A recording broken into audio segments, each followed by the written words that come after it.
Hello, Charmaine Wilkerson, and welcome to this dialogue about your wonderful book, which is called Black Cake originally, but in Romanian, I don't know, I'm going to paraphrase a little bit. It's The Sweet Taste of Home. It's called in Romanian. So first of all, welcome to this dialogue. Congratulations for the book. And I had one first question that, concerns one of the covers. Your book now, which is a bestseller, has more than one cover. And on one of the covers, there is a spoon. And I wanted to know if that's a real spoon, if that's the spoon used to make the cake in the novel, or I don't know if there is another story related to that spoon. That's interesting. First of all, thank you so much for inviting me to speak with you. I'm just so excited about having this book reach readers in Romania or in the Romanian language, because I'm a reader first, so I get very excited about books, and it's a real privilege to have a story I've written shared with other people. About the spoon, everyone was talking about the idea. When I say everyone, the original publisher and the designer for the cover, the idea of the cake in the story, and mixing making the recipe. And we talked about a spoon, and the designer came up with this spoon. So the spoon is real, but it is not the spoon used by anyone in my family or believed to be used by Eleanor in the story of this family and this cake. I understand. I'm a little bit disappointed. But anyway, if you come to Romania, we'll go to the antique shops and stuff like that, and we'll find the spoon. Because for me, I saw that spoon, and I believe for a minute there that is the real spoon which you used in order to do that cake. Sorry to disappoint. No, but you like spoons. You yes. Collect spoons from different places. Especially those kind of old spoons. So that you can see there, that's not a simple supermarket or I don't know, something retail, let's say spoon, but it's kind of a thought over spoon, something which has a history, and it relates quite well to the novel, because the novel is a story of a family that travels from one island to another and then to the United States. And there is also the cake, which is at the center of it, but also there is history all over the place. And that way of making a spoon is also a quick and simple way to focus on the history of a common object. This is something that it is found time and time again in the novel also. So I thought it was a mirror to the novel. But you did pick up on something, Florin, that is important in this novel, and to which I can relate personally too, and that is the idea of the importance of everyday objects, of objects that might not seem to be very important to someone else, but which nonetheless are like channels to carry stories in our lives. They carry memories, they carry stories, they carry culture. And so, it certainly makes sense in the context of this novel. Yeah, exactly. I mean, the characters in the novel, because they get mixed up in life and in the hardships of life, sometimes they end up not having so much, or having, just regular objects. And those regular objects become invested with a personal kind of power. And that's also, again, part of history, part of personal history, part of culture, part of group history. And that's why, it's interesting. And that brings me to another, let's say, big, I wouldn't call it object, because it's delicious. So we end up to the cake, which is a centerpiece of the novel and of the many stories inside the novel. And I have to ask, do you know how to make a rum cake? Do you have a preference? I don't know, recipe? Do you have some tips on how to make, let's say, the best rum cake? I mean, you give some tips in the novel, but do you personally, does that ring a bell for you personally? It really does, Florin. I do know how to make the cake that is used in this novel. And the best recipe is not mine, but my own mother's. And there is a connection. Now, I should say two things right away. First of all, this is not an autobiographical story. And second, I did not set out to write a story about a cake. It's not a story about a cake, but it does have a cake as a prominent kind of character, right? Or prop. Exactly. Yeah. And this idea, this cake sort of showed up in the story as I was writing it. It wasn't there at the beginning, but the moment it showed up in the sort of broad field of my imagination, I understood the connection to real life. And this goes back to your comment and your question. Several years before I started writing this story, a younger member of my family texted me on my mobile phone asking for my mother's recipe for that traditional Caribbean fruitcake and said, do you have that recipe? And I was surprised that he would care because in my family, we are a family of people who have grown up in different ways, in different countries. Many of us don't even look alike. And yet we identify in some way with one another, right? We have some sense of being family, of having affection among us. And it just started me thinking about this. I thought, why did I think he wasn't interested in that recipe? And isn't it interesting how each of us chooses to hold something close to our hearts, depending on the way in which exactly the stories attached to recipes, the stories attached to objects. You mentioned spoons earlier. And so I jotted down a few notes. You're a writer too, so you understand. You might write a few notes. It doesn't mean it has to be a story, right? It doesn't mean it has to be a poem, but I wrote that down. Fast forward to me writing a series of stories, not realizing I was writing a novel. Suddenly, this novel begins to take shape, and the cake arrives like a little personality, a little character. And I made that connection. I made that connection to the recipe in my own life, my mother's recipe, and the fact that my mother's recipe had a huge impact on other people and their memories. My cake would not have such an impact on anyone. It's fine, but it's not like my mother's. It's still tasty. but I think that in order to make that such wonderful cake, it comes from also passion, but also that passion comes from hardship. So in the end, it's bittersweet. In a way, you didn't have that many, or hopefully you don't have that many hardship as your parents do, and then you don't get that passion. But in the end, they also get this passion because they, lived in a time where more hardship was, available. But for me, I mean, my first idea was just like Chekhov, when he said that when you have a play and in the first act you have a gun, then until the end, until the third act, you have to use that gun. I thought that your example was, somewhat better because you had a cake. So you started with a cake, you started with the recipe, you started with a mom that is, going to prepare that cake. And I can guarantee that until the end, you would really, really want to taste that cake. That cake, becomes larger than life. And maybe just like, I don't know, if you didn't set up to write a story about cake, it ended up being a story about a family, but also a story about cake, because the food that we eat tells a lot about us, about every one of us. Food is a language. It really is a language. And, I don't know, for people who haven't read the story, we know that we can't say too much about what happens to the cake. but the story, which is multi-generational, goes back and forth between the past and present, and also goes from an island in the Caribbean to the United Kingdom to the United States. And what happens near the beginning of this story in the present day in the United States is you have this brother and sister. They're adults. Sadly, they lose their mother, and they must come together and set aside their own differences. They haven't seen each other for years. They're not getting along. Yes. They must set aside their differences to deal with their mother's death.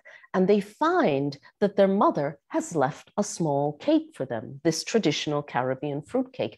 And it's a bit of a mystery. Why would she do that when she knew she was dying?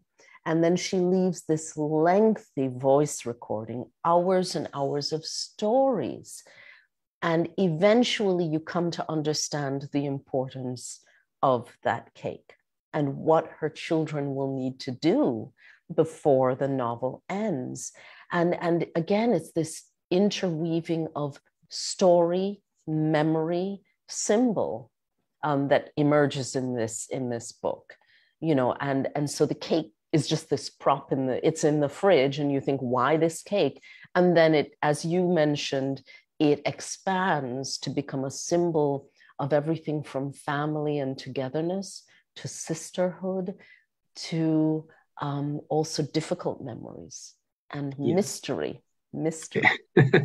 Exactly. Just like you mentioned, so this fruit cake being, a mixture of different fruits, it has a mixture of different stories and of different themes.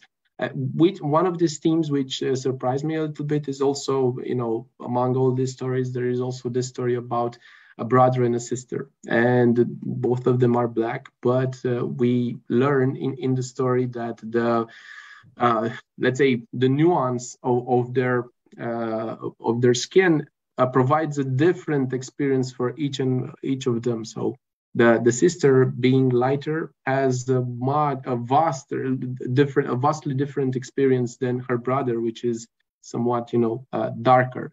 And also this same experience become richer, or sometimes hard, sometimes difficult. We see that in current events, this rings again a lot of truth. How did you experience, let's say, do you have a brother? Do you have sisters? Is this, taken off from real life, or was this again imagined, this relationship between the brother and the sister?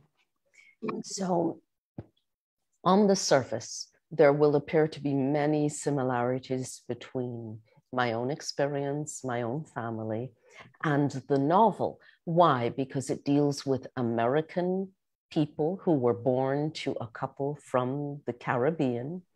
It deals with migration, and we're talking about a family of various colors, let's say, a family in which, although they sort of identify as being one, they do experience life in different ways based on the way they look and based on other elements in their lives and other elements in their identity.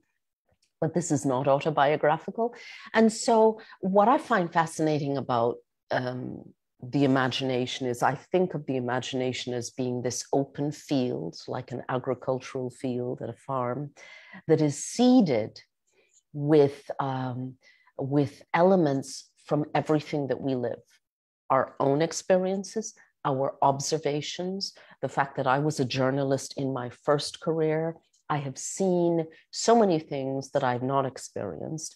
And all of that, I find, goes into this field of the imagination, this fertile ground.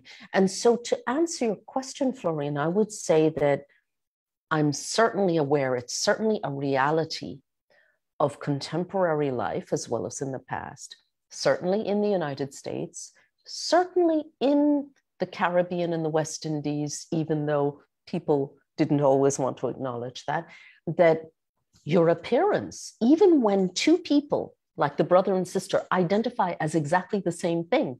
Exactly. African Americans, Black, they don't think anything else of it, but they do experience life differently because of their appearance, just as other characters in this novel experience life differently based on where they were born, their gender, other elements in their lives, their professional choices. One of the things that a number of different characters have in common in this novel is a number of them feel fairly comfortable in their own identities. Each has chosen an identity, an idea of who they are, but they actually struggle often against the expectations, stereotypes, and prejudices of other people. And so even when you feel that you are secure in your sense of self, who am I? This is who I am.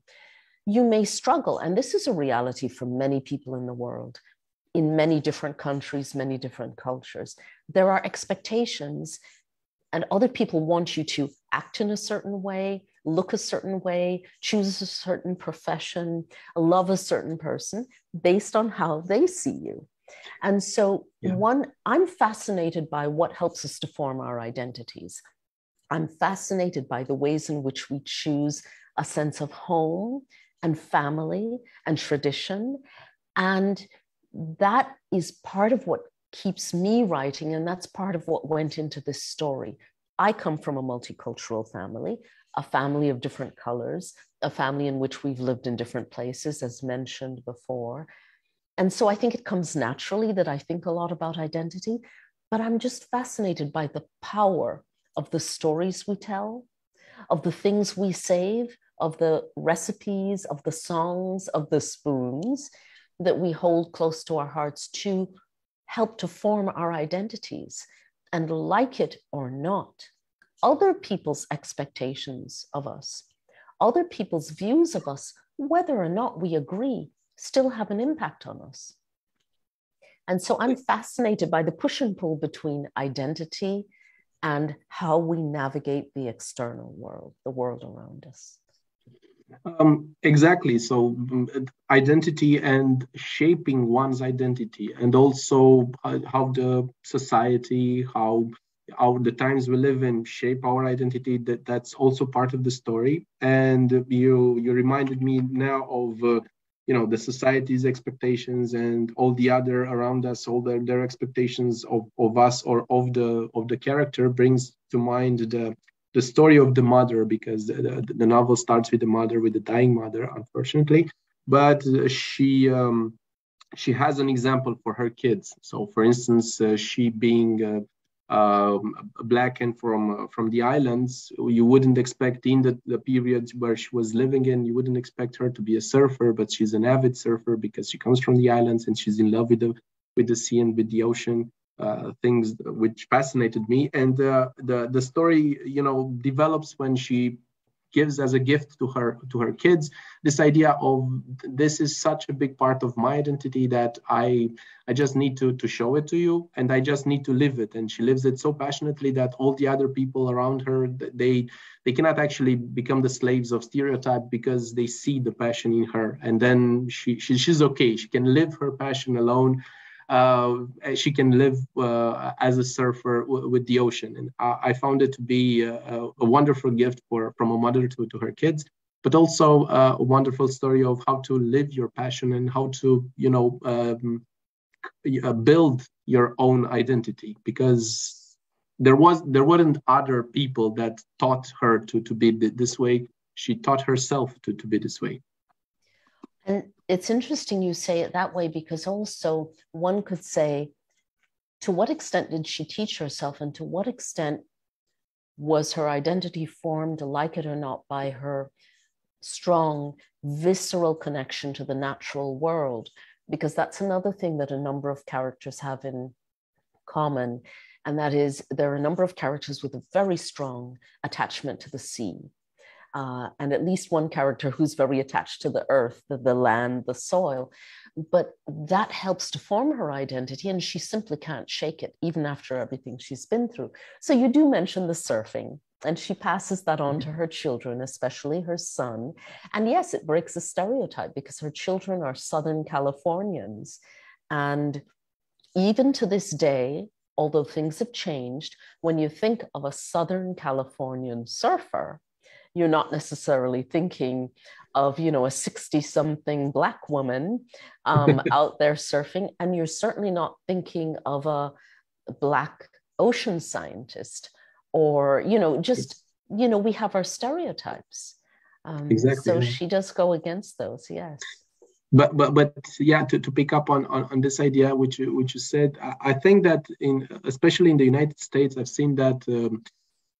I don't know how to interpret that, but this connection between nature and people, because people of all colors, of all ages, we are meant to be close to nature. I mean, nature is in our blood. It's something that drives us as human beings, but somehow there are groups of people that want to be as far away or as further away from nature as possible. And I find that to be quite, let's say, dangerous and quite a story. Again, part of the novel, there is also this story where we actually need to take care of the ocean. We need to take care of this planet because we're in this climate, let's say, crisis that we are, just because many of the people have lost this link with nature, which is should be fundamental for all of us. It's interesting to see, you know, the things that you're finding in this novel, because it is a story that on the surface is about a mother whose children find out she had a hidden past. And that past is about to catch up, not with her because she's sadly just passed away, but with them. And it's going to change their lives, but it also will change their sense of identity. But it is true that, again, there are these characters, including her son in particular, who have very strong connections to the natural world, despite the fact that they're living lives that take advantage of all the not so natural things as well, the technologies and the advantages of modern life and so forth. So it's interesting to see that you found that in the story because it emerges. And, you know, I did not set out to write any of these. These are characters who came to me. And I don't know if you find this when you're writing, Florin, that we think we have an idea of what we're writing, but the characters or the scenes or the moods lead us, and we sort of have to follow. Yeah, they have their own voice, and actually, maybe even if we start a certain way, they have their personalities of their own, and we need to let them speak in order to tell their story, because otherwise the story doesn't ring true and it doesn't work. I wanted to ask you kindly if you would like to read your favorite passages or your favorite 2 pages from the book. Well, I will never read my favorite 2 pages. And why is that? Because they give everything away. I love those pages. So I'll never do that. We wouldn't want to give everything away. We just want to recommend the book. It is a wonderful book, worth reading. I recommend it to everybody. But yeah, if you could make a selection of paragraphs that don't give any of the story away, but also give a taste of this wonderful novel. Sure, and I'm having fun with what you said. Thank you, Florin. You know, you were talking about the sea. You were talking about the connection to the natural world. Maybe I should say, again, for people who have not read this book, that we talked about the cake, we talked about the family, but this story is multi-generational. And when the children listen to their mother's story about the past, and she starts to talk about a bunch of other people who lived before, she talks about these 2 teenage girls who are obsessed with the sea. There you go again, this connection to the natural world. And they are very strong swimmers. And they are different from what's expected of them as young ladies living in the 1960s in their particular town, in their particular country, their island in the Caribbean. And so I'm going to read something from that, setting the scene from the past.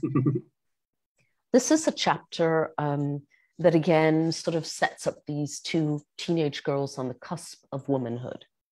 Okay. Until the bay became famous, they had it all to themselves. Pull, pull, pull. No self-respecting islander would go out there on a weekday without a boat or a surfboard. Only Covey and her friend Bunny. Pull, pull, pull.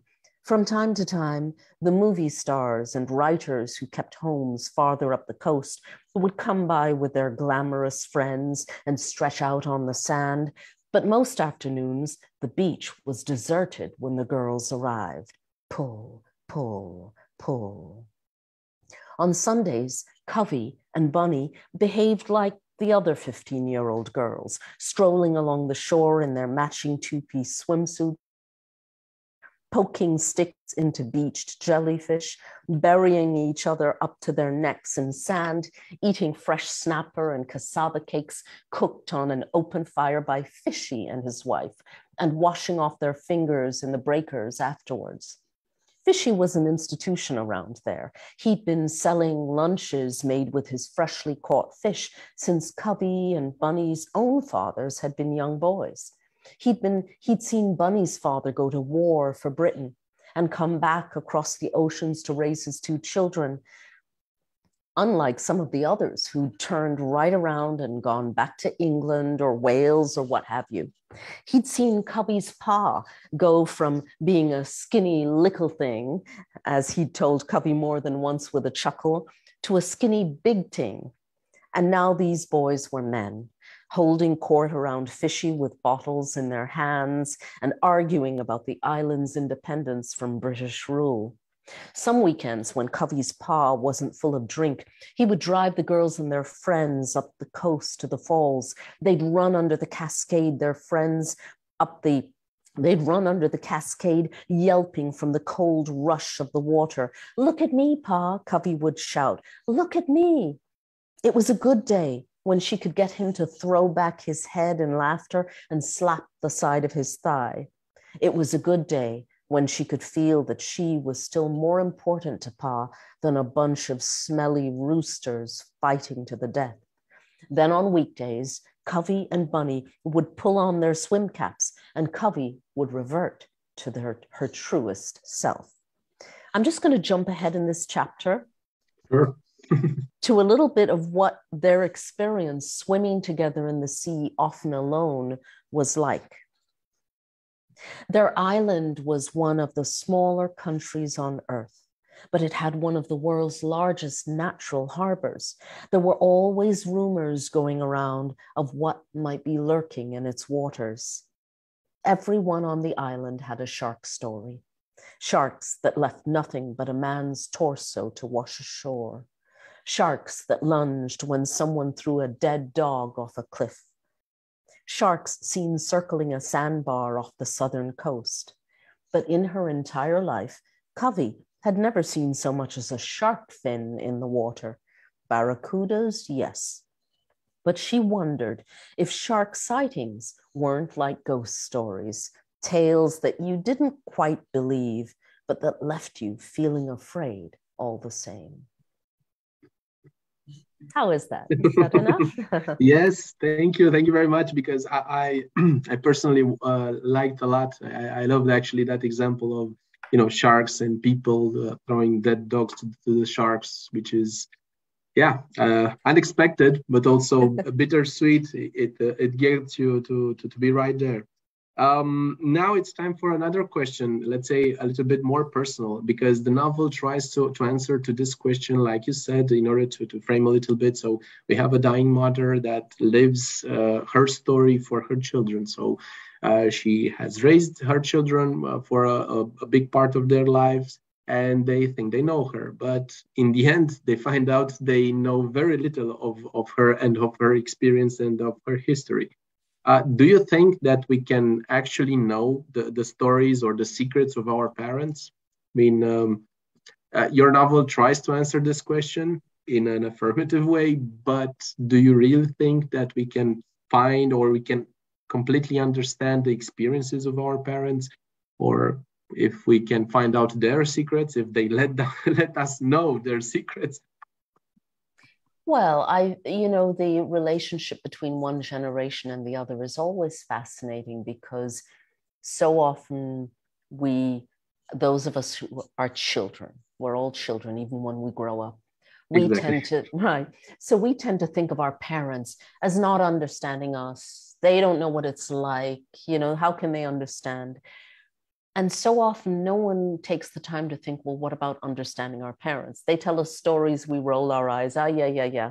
But the bottom line is that, and this goes back to the idea of identity. If we form our identities and our sense of family and our sense of culture and tradition through the stories that are handed down to us by the former generations, the previous generations, or sometimes from one part of the world to another, as in the case of migrants or immigrants, then I think that we need to consider also the power of the stories we don't know. And so I don't know that we can fully know everything. I think there's always room to learn more. There's always room to increase comprehension. And it can be fun too. But I think the truth is, I think that the truth is that in most people's lives, there are stories that are not told, and certainly the previous generation. And I'm fascinated by the power which the untold stories have as well. So in the case of Byron and Benny, the brother and sister who discover their mother has a hidden past, the stories that were untold helped to shape their identities. Now that they're about to find out that there's so much they didn't know, where does that leave them? It actually leaves them in great tumult. It actually leaves them feeling betrayed. Their mother wants to share more, and she believes she's doing her duty, and she believes it's time to explain why she hasn't told them more. But for Byron and Benny, the brother and sister, being made to hear the truth feels like an act of betrayal. So this goes back to your question, Florin.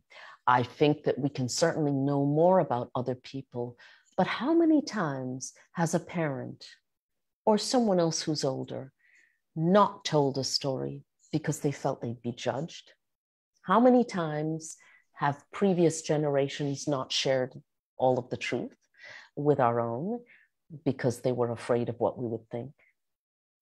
Yes, and also it's a big part in the novel and in this story is also the idea of wanting to protect your children. So they are living in the United States in a completely different environment than her own, than the mother's own environment, than of the island, than in Great Britain also. So the idea is that's the duty of a parent, the idea of protecting the child, and then their idea where Byron and Benny, they feel betrayed that they don't know this part of their parents' experience. But the idea is they weren't mature enough, and in a way, not even at this age, this, let's say, adult age, they're the little kids that don't understand their parents, and they didn't actually take the time to remember the bad stuff or the more painful stuff. They just lived in this wonderful story. They went with the story that their parents gave them, but the reality is life is much more harsher than that, and kids are not always prepared to hear the truth or to understand their parents. I completely agree with you. So. And you touched on an important point, which is that, what we'll learn through the story without giving too much away is that their mother, Eleanor, has her reasons initially. She feels she's acting coherently in concealing the truth. Yes. And this goes on for years. And then she wants to correct the situation, but feels the conditions are not right. And one of the conditions is that her own two children are not talking to one another, and her daughter hasn't come home for years. So there are misunderstandings all the way around, and they are created in part because the daughter also does not express everything. And even the brother has not shared everything about his difficulties. That's natural. We don't share everything. We also have our feelings of privacy, or maybe we feel other people aren't interested. But the thing about writing fiction that I love is you can step into other people's heads. And what you learn is that maybe if we all had a bit more empathy or just took a moment to listen before reacting, we might be able to achieve more in our relationships. Of course, that's the ideal. And exactly. It doesn't happen. It doesn't happen. Not for any of us. Exactly. Sometimes it's so much easier to be a kid and to ignore everything and to think that, my parents, they have a wonderful life. Yeah. and that's it. Everything is fine and peachy, but in the end, reality is much, much harsher. And that brings me to another question, because in this novel, there is a fair shade of pain, of sorrow, which is understandable because it talks about life, and life is not always pink. We find even death, a lot of death in this novel, but just, some glimpses of sensuality or sex. Is this a choice of yours, of the choice of the author, or things just happen this way? Which choice, the difficult part or the No, sensuality? the choice of putting much less light, let's say, on the sensual part of the relationships that exist in the novel, or the relationship between the characters and nature, which for me personally, let's say, it was something to admire and to read about, and also about sexuality, because I found it to be a great counterbalance for death and for sorrow. There is also the other part. I mean, but this part, let's say, this wonderful part is put much less into light than the other, more painful. And Right. this was the question: if this is something that was meant to be like that, or this is something which happened. I understand. I think it sort of happened that way. I do, I think two of the things that in writing this novel I hoped would emerge were the idea that there is love in many different forms. Yeah. So between friends, between siblings, parent and child. So it's not always the love that we associate with sexuality, for example, but also sensuality comes in different forms. The water, the earth, the food, the experience of making food. So the actual, there are young lovers in this story. And yes, we'd like to see more of the young lovers. I think it just sort of emerged that way, the idea that they had a little of their privacy. So we sort of know they're together, but we don't know everything, because the children are listening to the mother's stories of these people they've never met. And so as she recounts this, she recounts it as she's telling a story. And there are a few passages where you step into those people's lives, but you just don't step fully into everything. And so it sort of remains that it touches enough on these scenes, I hope, to give people a sense of what they can imagine, because, I trust the reader to imagine many things if I touch enough on certain points. But without a doubt, there's a lot of strife and there are difficult moments in the book. So some of those are described in very clear terms. It's true. Yes. And it's understandable. I mean, we're not talking about easy lives, not of the parents and not of the kids, which is, in a way, it was surprising, because in a certain way, the kids becoming or being so independent of their parents, they don't end up profiting from their lessons, and they end up doing some of those mistakes, and living a hard life instead of being together with their parents and making the most of their lessons. But such is life. Some things are meant to happen in a way.